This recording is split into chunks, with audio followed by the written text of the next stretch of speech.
ایک دفعہ کا ذکر ہے، ایک بادشاہ کو 2 باز تحفے میں ملے۔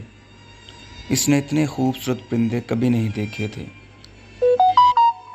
بادشاہ نے دونوں پرندے اپنے ملازم کو دے کے ان کی تربیت کرنے کا کہا۔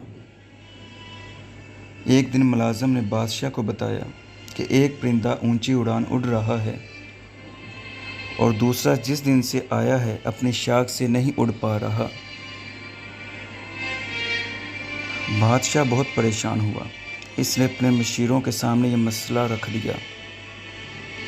گھنٹے، دن اور مہینے گزرتے گئے لیکن باز نہ اڑ سکا۔ بادشاہ نے کسی ایسے شخص کو بلانے کا فیصلہ کیا جو قدرت سے گہری دلچسپی رکھتا ہو۔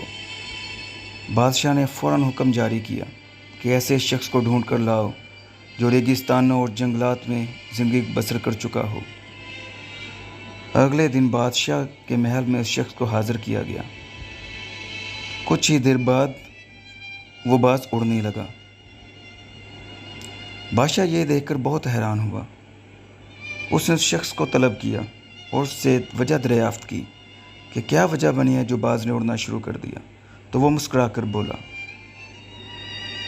میں نے وہ شاخ کاٹ دی جس پر باز بیٹھا کرتا تھا۔ آگے بڑھنے کے مواقع بہت ہیں لیکن ہم آگے بڑھنے کی کوشش نہیں کرتے۔ ہم اپنی خواہشوں سے قدم باہر ہی نہیں نکالتے۔